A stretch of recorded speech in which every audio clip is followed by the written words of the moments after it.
సుగ్రీవుని ఆజ్ఞానుసారం అంగదుని నాయకత్వంలో బయలుదేరిన వానర బృందంలో హనుమంతుడు, జాంబవంతుడు మొదలైన వారితో కలిసి సీతాన్వేషణకై దక్షిణ దిశకు ప్రయాణం సాగిస్తారు.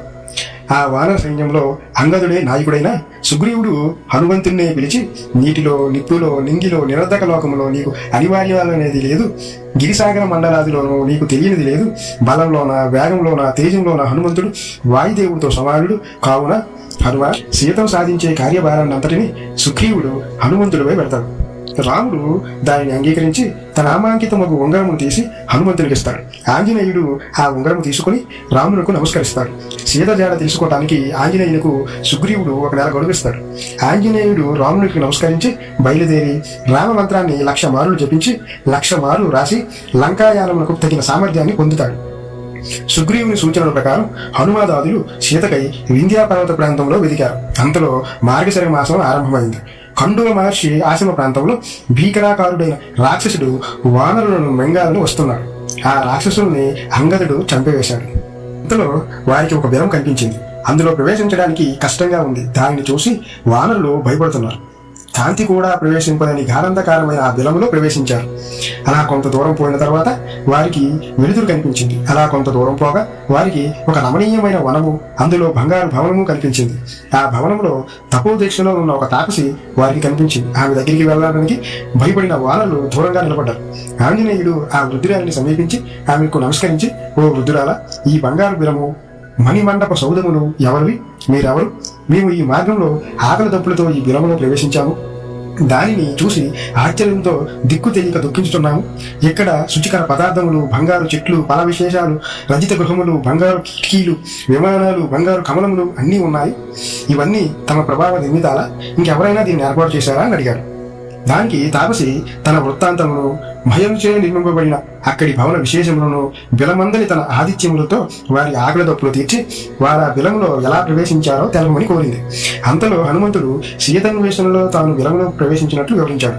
అంతటా ఆంజనేయుడు ఈ బిలము నుండి బయటకు ఎలా వెళ్లాలో చెప్పమన్నాడు. ఆమె తన తపోమహిమతో వారిని వింధ్యా పర్వతస్థ పశ్చిమ సాగర తీర ప్రాంతానికి చేర్చి అక్కడి నుండి వెళ్లిపోయింది.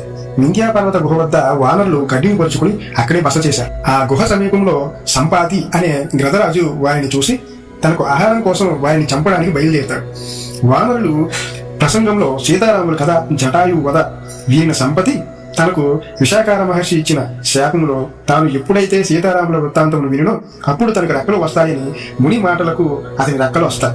సంపతికి రెక్కలు రావడం తనకు శుభసూచకముగా భావించి అతని ఆశీర్వాదం పొంది వానరులు దక్షిణ సముద్ర తీరమునకు చేరారు.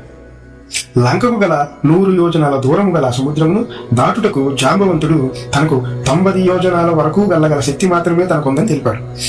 అగంధుడు తనకు 100 యోజనాల ఎగరగల శక్తి ఉన్నా తిరిగి రాలేని ఆ శక్తి చాలదని అంటాడు. దానితో వానర వీరులు తమకు మరణమే శరణమని తలంచగా జాంబవంతుడు మౌనంగా ఉన్న ఆంజనేయుని చేరి అతని బలాన్ని తనకు గుర్తు చేసి ప్రేరేపించగా జాగృతుడైన హనుమంతుడు తన శరీరాన్ని పెంచి తన బల పరాక్రమాది శక్తులు తెలిపి విజృంభించడానికి సిద్ధపడతాడు. అప్పుడు ఆంజనేయుడు పర్వత గుహలో సింహం విజృంభించే విధంగా తోకను జాడించుచు పెరుగుతున్న అతని రూపమునకు వానరులు ఆశ్చర్యం పొందుతూ ఉన్నారు. అంతలో సీతాన్వేషణకు ఆంజనేయుడు బయలుదేరాడు. నిరాధారముకు అంబర వీధిలో ఆంజనేయుడు ఆ సాగర ప్రయాణాన్ని కొనసాగించాడు.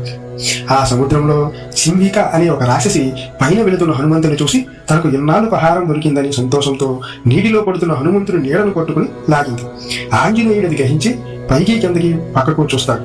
పెద్ద శరీరాకృతి గల శంఖ అతనికి కనిపిస్తుంది. సుగ్రీవుడు తనను హెచ్చరించిన నీడను పట్టుకునే ఛాయాగ్రాహి అనే అంగారక గ్రహముగా దానిని గుర్తించి ఆమె రూపతత్వం ఎలాంటిదో తెలుసుకోవాలని ఆంజనేయుడు తన శరీరాన్ని పెంచసాగాడు. ఆ సంగతి గమనించి ఆ రాక్షసి కూడా తన నోటిని, దేహాన్ని పెంచసాగింది. అప్పుడు హనుమంతుడు దానిని ఆయువు పొట్లు గమనించాడు. సూక్ష్మ రూపము ధరించి నోటి ద్వారా శరీరంలో ప్రవేశించి దాని జీవస్థానములో తన పదులైన గోళ్లతో గుర్చి అది తన నోరు మూసే లోపు వెల్వడి తన శరీరాన్ని పెంచసాగాడు. లోపల గుండెను నలగగా అది సృహ తప్పి నీటిలో పడి చనిపోయింది. అవతల తీరమునకు చేరువవడం వలన 100 ఆంగుళాల దూరంలో అతనికి అడవుల గుంపు కనిపించింది. లంకా ద్వీపంలోని మలయావనం ఆకాశం నుండి కనిపిస్తుంది. నదులు సాగరములో చేరటం కనిపిస్తుంది. అంతటా ఆంజనేయుడు తన శరీరాన్ని చిన్నదిగా చేసుకున్నాడు. పర్వతాలతో, మొగలి పొదలతో, నారికేల చెట్లతో కూడి ఉన్న లంకా ద్వీపాన్ని చూసి త్రికూట పర్వత శిఖరమైన ప్రాంతంపై రాలేడు. అతడు దిగుచుండగా జంకులు, పక్షులు భయపడ్డాయి.